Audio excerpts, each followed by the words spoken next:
Present $100 దగ్గరలో trade అవుతున్నటువంటి crude oil ప్రైస్లు ఏకంగా $200 టచ్ అవుతాయి. అంటే ఇక్కడి నుంచి క్రూడ్ ఆయిల్ ప్రైస్లు ఆల్మోస్ట్ డబుల్ అయిపోతాయని చెప్పి ఇరాన్ ఇచ్చినటువంటి వార్నింగ్ తోని మార్కెట్ లో తిరిగి కన్సర్న్స్ అయితే రైజ్ అయ్యాయి. బట్ డొనాల్డ్ ట్రంప్ దగ్గర నుంచి ఎటువంటి స్టేట్మెంట్స్ వస్తున్నాయంటే ఈ వార్ త్వరలోనే ఎండ్ అయిపోద్దని చెప్పి మళ్ళీ డొనాల్డ్ ట్రంప్ చెప్తున్నా కూడా ఇరాన్ వార్ విషయంలో అయితే కొన్ని కండిషన్స్ పెడుతుంది. అంటే ఇరాన్ ఈ వార్ విషయంలో అసలు వెనక్కి తగ్గట్లేనట్టుగా క్లియర్ గా కనపడుతుంది కదా. దాంతోనే మార్కెట్ లోని తిరిగి కన్సర్న్స్ అయితే స్టార్ట్ అయ్యి గ్లోబల్ మార్కెట్స్ లో మనకి కొంత ప్రెషర్ అనేది కనబడుతుంది. సో ఓవరాల్ గా ప్రెసెంట్ జరుగుతున్నటువంటి సినారియో ఏ విధంగా ఉన్నది అండ్ ఇరాన్ ఎటువంటి స్టెప్స్ తీసుకుంటుంది అండ్ వార్ త్వరలో ఎండ్ అవ్వచ్చా లేదా, వీటన్నిటి గురించి ఈరోజు మార్కెట్ అనాలిసిస్ లోని మనం డీటెయిల్ గా మాట్లాడుకుందాం. దీంతో పాటుగా ప్రెసెంట్ స్ట్రైట్ ఆఫ్ హార్మోజ్ ని కంప్లీట్ గా ఇరాన్ వాళ్ళు క్లోజ్ చేయడంతో అక్కడి నుంచి మనకి క్రూడ్ సప్లైస్ అన్నవి నిలిచిపోయాయి కదా. కాకపోతే మన ఇండియా రిలేటెడ్ గా ఒక పాజిటివ్ న్యూస్ అయితే వచ్చింది ఈరోజు సెకండ్ హాఫ్ లో. దాని గురించి మాట్లాడుకుందాం. దీంతో పాటుగా మన స్టాక్ ఆఫ్ ది డే తో పాటు మరిన్ని ఇంపార్టెంట్ అప్డేట్స్ అయితే ఉన్నాయి. అన్ని కూడా వన్ బై వన్ క్విక్ గా డిస్కస్ చేసేద్దాం. ముందుగా మార్కెట్ అప్డేట్ చూసినట్లయితే ఈ రోజు సెషన్ లో సెన్సెక్స్ 829 పాయింట్స్ కరెక్ట్ అయ్యి 76,034 పాయింట్స్ కి క్లోజ్ అయినట్లయితే నిఫ్టీ 227 పాయింట్స్ కరెక్ట్ అయ్యి 23,639 పాయింట్స్ కి క్లోజ్ అయింది. అండ్ ఈ రోజు సెషన్ లో మిడ్ క్యాప్ ఇండెక్స్ 0.24% కరెక్ట్ అయినట్లయితే స్మాల్ క్యాప్ ఇండెక్స్ 0.32% కరెక్ట్ అయింది. అండ్ బ్యాంక్ నిఫ్టీ 1.14% కరెక్ట్ అయింది. అండ్ ఈ రోజు మార్కెట్ ని ఇంపాక్ట్ చేసేటువంటి థింగ్స్ గురించి మనం మాట్లాడుకోవాలంటే ఇరాన్ డైరెక్ట్ గా వరల్డ్ మొత్తానికి వార్నింగ్ ఇస్తున్నట్టుగా క్లియర్ గా అయితే మనకు అర్థమవుతుంది. ఒకవేళ ఇరాన్ పైన జరుగుతున్నటువంటి ఈ దాడిని గనక ఆపకపోతే కంప్లీట్ గా ఈ స్ట్రైట్ ఆఫ్ హార్మోజ్ ని క్లోజ్ చేసేస్తాం. ఇక్కడి నుంచి కొంచెం కూడా ఆయిల్ ని అసలు మేము బయటికి వెళ్ళనివ్వం. దీంతో త్వరలోని క్రూడ్ ఆయిల్ ప్రైస్లు $200 అయితే టచ్ అయిపోతాయని చెప్పి ఇరాన్ అందరికీ కూడా వార్నింగ్ ఇస్తుంది. ప్రెసెంట్ క్రూడ్ ఆయిల్ ప్రైస్లు ఆల్మోస్ట్ $100 దగ్గరలో ట్రేడ్ అవుతున్నాయి కదా. సో $100 దగ్గరలో ట్రేడ్ అవుతున్నటువంటి క్రూడ్ ఆయిల్ ప్రైస్లు ఒకవేళ నిజంగా వీళ్ళు చెప్తున్నట్టు $200 ని కనుక టచ్ చేసింది అనుకోండి, అది మన ఇండియానే కాదు ప్రపంచం మొత్తం మీద దాని యొక్క ఇంపాక్ట్ చాలా స్ట్రాంగ్ గా ఉంటది. కాబట్టి క్రూడ్ ప్రైస్లు ఇంతలా పెరిగినట్లయితే అందరూ కూడా భయపడతారు. ఇరాన్ చెప్తున్నట్టుగా ఇప్పుడు క్రూడ్ ఆయిల్ ప్రైస్లు $200 కి వెళ్తాయా వెళ్ళవా అంటే ఈ వార్ ఎన్నాళ్ళు కొనసాగుతుంది అన్న దాన్ని బట్టి దీని యొక్క ఇంపాక్ట్ ఎంత ఉంటుంది అన్నది ఆధారపడి ఉంటుంది.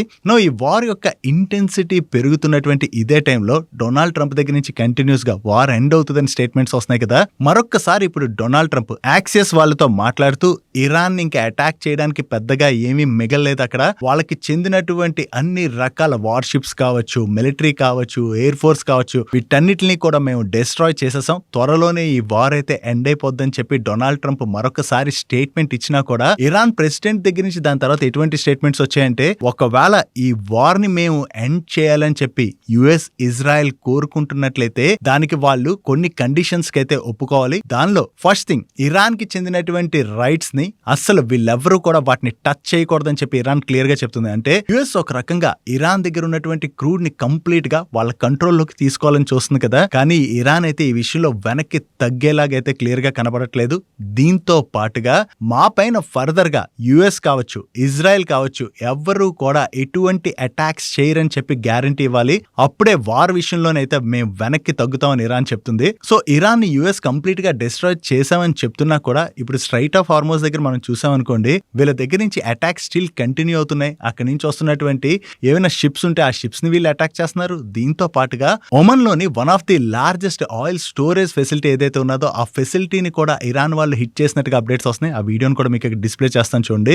దీంతో పాటుగా వేరియస్ ప్లేసెస్ లోని ఇంకా ఇరాన్ అటాక్స్ అయితే కంప్లీట్ చేస్తుంది. అంటే యుఎస్ ఇరాన్ పని అయిపోయిందని చెప్తున్నా ఇరాన్ దగ్గర స్టిల్ ఇంకా అంటే మొత్తం కంప్లీట్ గా ఇరాన్ ఇంకా డిస్ట్రాయ్ అయిపోలేదు. వాళ్ళు తిరిగి స్ట్రాంగ్ గానే అటాక్స్ చేస్తున్నారు. ఈవెన్ ఇరాన్ ఏం చెప్తుందంటే మా మీద ఇలాగే అటాక్స్ కంటిన్యూ చేస్తే మిడిల్ ఈస్ట్ లో ఉన్నటువంటి బ్యాంక్స్ అన్నిటి మీద కూడా మేము అటాక్ చేస్తాం. దాంతో కంప్లీట్ గా ఫైనాన్షియల్ సిస్టమ్ కూడా కొలాప్స్ అయిపోద్దని చెప్పి ఇరాన్ అయితే వార్నింగ్స్ ఇస్తుంది. సో ఓవరాల్ గా చూసుకుంటే ఇరాన్ ఏంటంటే వాళ్ళ రైట్స్ ని ప్రొటెక్ట్ చేసుకునే విషయంలో వెనక్కి తగ్గట్లేదు. యుఎస్ వాళ్ళని ప్రెషర్ చేయాలని చూస్తున్నా పీస్ స్టాక్స్ కి అయితే స్టిల్ ఇరాన్ ముందుకు రావట్లేనట్టుగానే కనబడుతుంది. దాంతోనే తిరిగి క్రూడ్ ఆయిల్ ప్రైస్లు అయితే కొంత పెరిగాయి. సో ఈ వార్ ఇలాగే కంటిన్యూ అయినట్లయితే క్రూడ్ ప్రైస్లు మరి కొన్నాళ్ళు పెరిగేటువంటి అవకాశం ఉంది. కాబట్టి డెఫినెట్ గా దాని యొక్క ఇంపాక్ట్ వరల్డ్ మొత్తం మీద కూడా ఉండేటువంటి అవకాశం అయితే క్లియర్ గా కనిపిస్తుంది. దీంతో పాటుగా ఇప్పుడు మన ఇండియా రిలేటెడ్ గా మాట్లాడుకోవాలంటే మార్నింగ్ ఒక అప్డేట్ అయితే వచ్చిందంటే ఈ స్ట్రైట్ ఆఫ్ హార్మోజ్ ఏరియా ఏదైతే ఉన్నదో అక్కడి నుంచి మన ఇండియా ఇండియాకి చెందినటువంటి 2 షిప్స్ అయితే పాస్ అయ్యాయి. వీటిని ఇరాన్ అలౌ చేసిందని చెప్పి మీడియా ప్లాట్ఫామ్స్ రిపోర్ట్ చేసిన కొన్ని గంటల్లోనే ఇరాన్ దగ్గర నుంచి ఎటువంటి స్టేట్మెంట్ వచ్చిందంటే, మేమైతే ఎటువంటి షిప్స్ ని అలౌ చేయలేదని ఇరాన్ దగ్గర నుంచి స్టేట్మెంట్ అయితే వచ్చింది. కానీ ఈ రోజు ఆఫ్టర్నూన్ వేరియస్ మీడియా ప్లాట్ఫామ్స్ లో మరొక ఇంపార్టెంట్ థింగ్ కనబడుతుంది.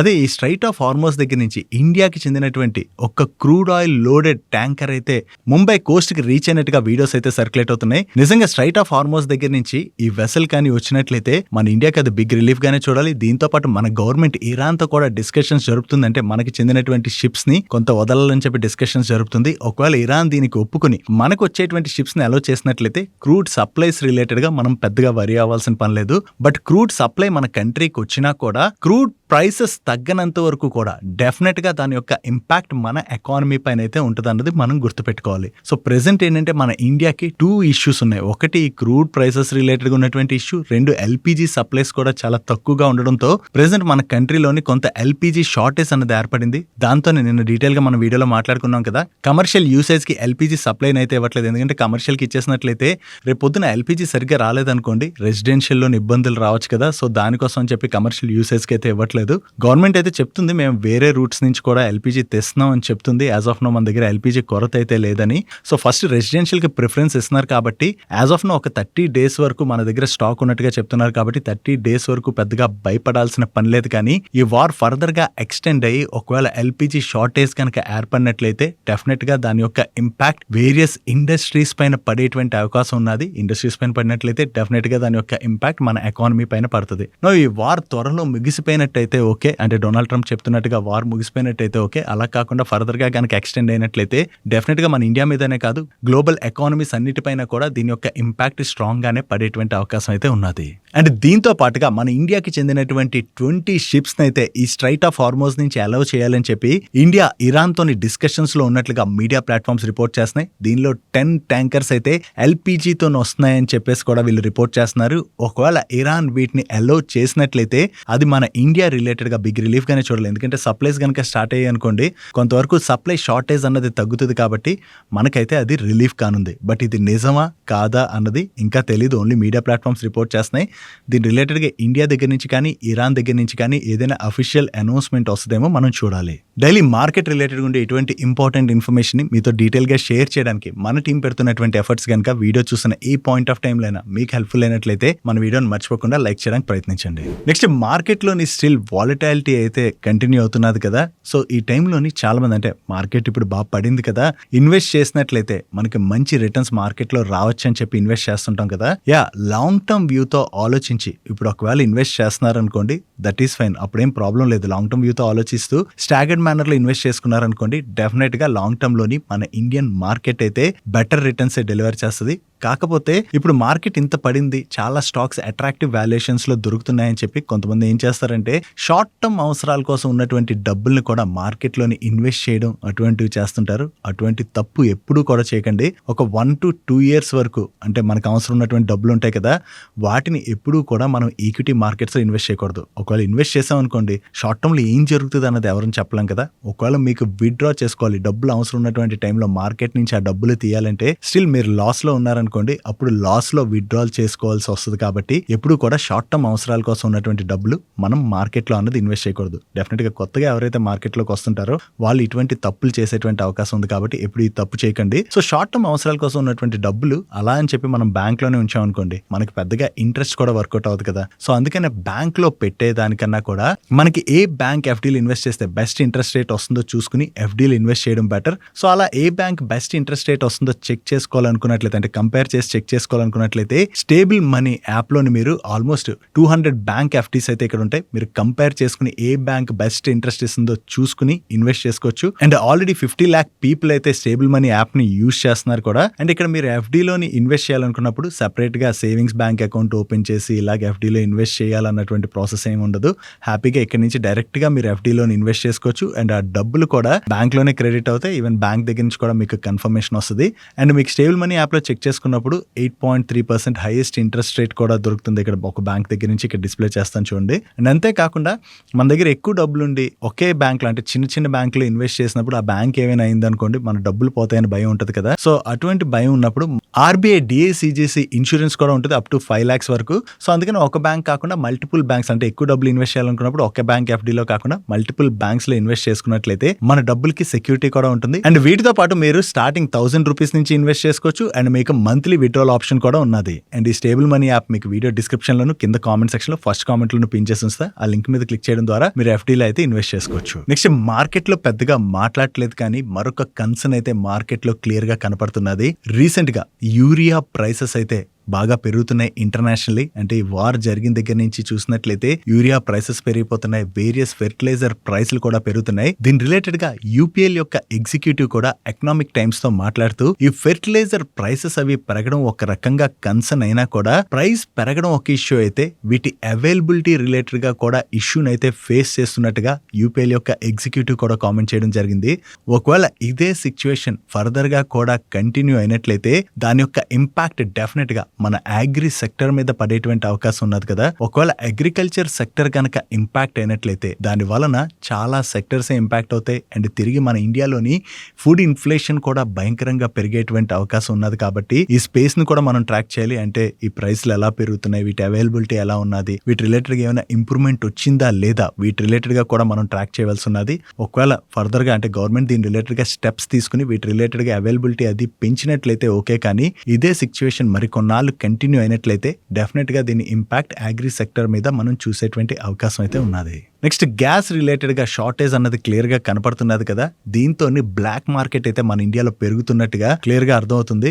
ఇప్పుడు ఉత్తరప్రదేశ్ లో ఒక సంఘటన అయితే జరిగింది. ఒక గ్యాస్ ఏజెన్సీకి చెందినటువంటి ఓనర్ అండ్ మరికొంతమంది డ్రైవర్స్ అండ్ అలాగే స్టాఫ్ కలిపి 524 సిలిండర్స్ ఉన్నటువంటి ఒక గ్యాస్ ట్రక్ ని మాయించేసి బ్లాక్ మార్కెట్ కి అయితే వాళ్ళు మూవ్ చేశారంటే ఇలా బ్లాక్ మార్కెట్ కి మూవ్ చేస్తూ వాళ్ళు ఫైనల్లీ దొరికిపోయారు అనుకోండి పోలీసులకి. ప్రెసెంట్ అయితే ఇన్వెస్టిగేషన్ నడుస్తుంది. ఈవెన్ దీంతో పాటు సోషల్ మీడియాలో కూడా చూస్తున్నట్లయితే బ్లాక్ మార్కెట్ లోని వేరియస్ స్టేట్స్ లోని భయంకరమైన ప్రైస్ కి గ్యాస్ అయితే ఆల్రెడీ అమ్ముతున్నట్టుగా అప్డేట్స్ అయితే వస్తున్నాయి. సో ఈ టైంలో ఈ బ్లాక్ మార్కెట్ అన్నది ఎక్కువగా పెరిగిపోద్ది కాబట్టి దీన్ని గవర్నమెంట్స్ కంట్రోల్ చేసే విధంగా ఏవైనా స్టెప్స్ తీసుకోవాలి. లేదంటే సామాన్యులు కూడా గ్యాస్ కొనుక్కోవాలంటే ఇలా బ్లాక్ మార్కెట్ లో అమ్మితే చాలా ఎక్కువ ప్రైస్లకు అమ్ముతారు కదా బ్లాక్ మార్కెట్ లోని. సో అలా అందరూ కొనుక్కోవడం కష్టం అవుతుంది. కాబట్టి డెఫినెట్ గా గవర్నమెంట్ యాక్షన్ తీసుకుని ఈ బ్లాక్ మార్కెట్ పైన ఫుల్ ఫ్లెజ్డ్ గా కంట్రోల్ అయితే తీసుకురావాల్సి ఉన్నది. Next coming to the stock of the day. ఈ రోజు మన మార్కెట్ ఇంత నెగిటివ్ లో ఉన్నా కూడా రీసెంట్ గా ఐపీఓకి వచ్చి లిస్ట్ అయినటువంటి ప్రెసిషన్ ఇంజనీరింగ్ కాంపోనెంట్స్ మ్యానుఫ్యాక్చర్ చేసే ఓమ్నిటెక్ స్టాక్ లో మనకి చాలా పాజిటివ్ మూమెంట్ కనపడింది కదా. దానికి కారణం ఏంటంటే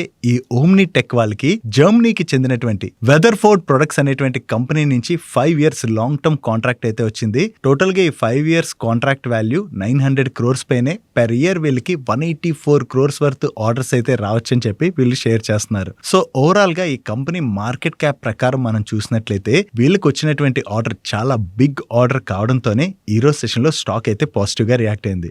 సో ఈ రోజు సెషన్ లో మీరు ఇటువంటి స్టాక్స్ ఏమైనా అబ్జర్వ్ చేశారా? చేసినట్లయితే కింద కామెంట్ సెక్షన్ లో షేర్ చేయండి. నెక్స్ట్ ప్రెసెంట్ మన కంట్రీలోని oil and gas shortage related గా కన్సర్న్స్ అయితే బాగా పెరుగుతున్నాయి కదా. దీంతో ఈ రోజు పార్లమెంట్ లో జరిగినటువంటి బడ్జెట్ సెషన్ లోని మన petroleum and natural gas minister అయినటువంటి హర్దీప్ సింగ్ పూరి గారు మాట్లాడుతూ మన కంట్రీలోని ఎల్పీజీ ప్రొడక్షన్ లాస్ట్ 5 days లోని 28% వరకు పెరిగిందని, సో ఎల్పీజీ షార్టేజ్ అయితే లేదు, భయపడాల్సినటువంటి పని కూడా లేదు. అండ్ అంతే కాకుండా ఈ Iran and US conflict start అవ్వక ముందు మనకి హార్మోస్ కాకుండా బయట నుంచి 55% వరకు కూడా రిజర్వ్స్ ని తెచ్చుకుంటున్నట్లయితే ఇప్పుడు అది 70% వరకు పెరిగింది. మనం ఆల్మోస్ట్ 40 కంట్రీస్ నుంచి నేచురల్ గ్యాస్ ని కానీ ఇంపోర్ట్ చేసుకుంటున్నామని, దీంతో ఫుల్ ఫ్లెజ్డ్ గా మనకి petrol, diesel, aviation, turbine fuel, kerosene fuel oil అన్ని కూడా కంప్లీట్ సెక్యూర్ అయ్యే ఉన్నాయి. మనం పెద్దగా భయపడాల్సినటువంటి పని లేదని చెప్పి ఆయన అయితే కామెంట్ చేయడం జరిగింది. సో ఆల్రెడీ ఇందాకలే మనం మాట్లాడుకున్నాం కదా, ఇరాన్ గనక మన ఇండియా రిక్వెస్ట్ చేస్తుంది ప్రెసెంట్ షిప్స్ అయితే అలో చేయమని. ఒకవేళ ఇరాన్ గనక ఆ షిప్స్ ని అలో చేసినట్లయితే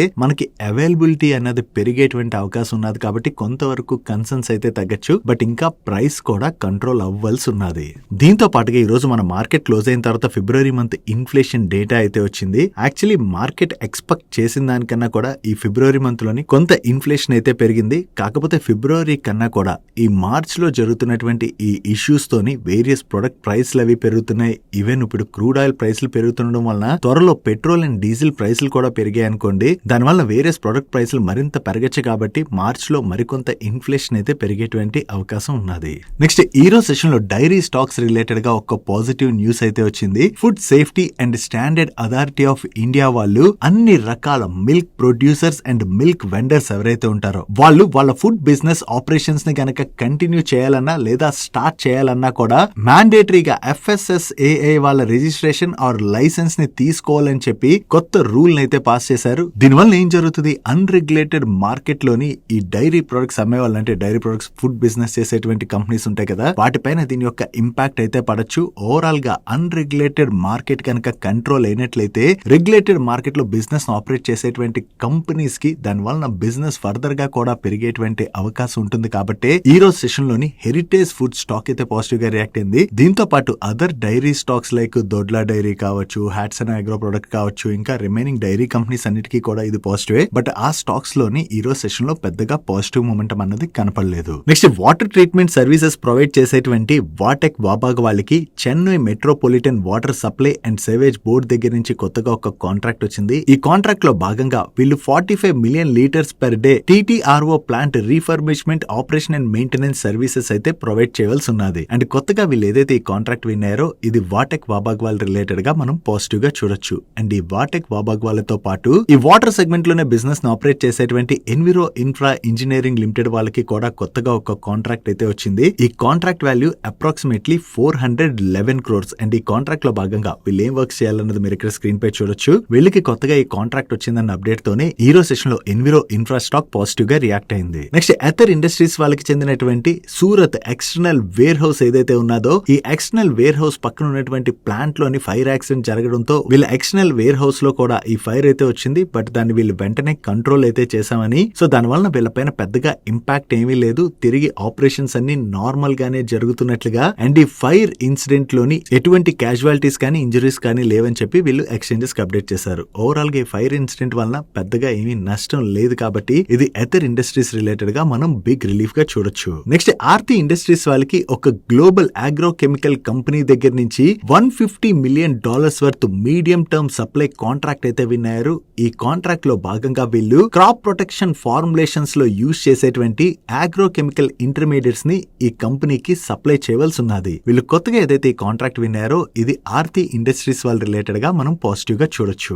నెక్స్ట్ జెగ్సోన్పాల్ ఫార్మాసిటికల్స్ వాళ్ళ బోర్డు ఈ రోజు మీట్ అయ్యి బైబ్యాక్ ప్రపోజల్ అయితే అప్రూవ్ చేసింది. ఈ బైబ్యాక్ లోని వీళ్ళు టోటల్ గా 16 lakh షేర్స్ ని టెండర్ రూట్ ద్వారా ఈచ్ షేర్ ₹250 కి బైబ్యాక్ చేయబోతున్నట్టుగా అనౌన్స్ చేయడం జరిగింది. దీంతో పాటు ఈ బైబ్యాక్ లోని వీళ్ళ ప్రమోటర్స్ అయితే పార్టిసిపేట్ చేయట్లేదని చెప్పి వీళ్ళు ఎక్స్చేంజెస్ కి అప్డేట్ చేస్తున్నారు. ఓవరాల్ గా మార్కెట్ లో ట్రేడ్ అవుతున్నటువంటి ప్రైస్ కన్నా కూడా ఈ బైబ్యాక్ ప్రైస్ కొంత ప్రీమియం లోనే ఉండడంతో ఈ రోజు సెషన్ లో జెగ్సోన్పాల్ ఫార్మాసిటికల్ స్టాక్ పాజిటివ్ గా రియాక్ట్ అయింది. నెక్స్ట్ టీవీఎస్ మోటార్స్ వాళ్ళు వాళ్ళ ఎలక్ట్రిక్ వెహికల్ పోర్ట్ఫోలియోని అయితే ఫర్దర్ గా ఎక్స్పాండ్ చేస్తున్నట్టుగా ఈ రోజు అనౌన్స్ చేశారు. దీనిలో భాగంగా వీళ్ళు ఈ రోజు బ్యాటరీ యాజ్ సర్వీస్ మోడల్ తోని వీళ్ళ టీవీఎస్ ఆర్బిటర్ V1 అయితే లాంచ్ చేయడం జరిగింది. దీన్ని బ్యాటరీ యాజ్ సర్వీస్ మోడల్ లో తీసుకున్నట్లయితే దీని యొక్క ఎక్స్ షోరూమ్ ప్రైస్ ₹49,999. ఒకవేళ without battery as service TVS arbitrary V1 ని పర్చేస్ చేయాలనుకున్నట్లయితే దాని యొక్క ఎక్స్ షోరూమ్ ప్రైస్ వీళ్ళు ₹84,500 గా ఫిక్స్ చేశారు. సో వీళ్ళు కొత్తగా లాంచ్ చేసిన ఈ ఎలక్ట్రిక్ వెహికల్ కి మార్కెట్ లో మంచి రెస్పాన్స్ వచ్చి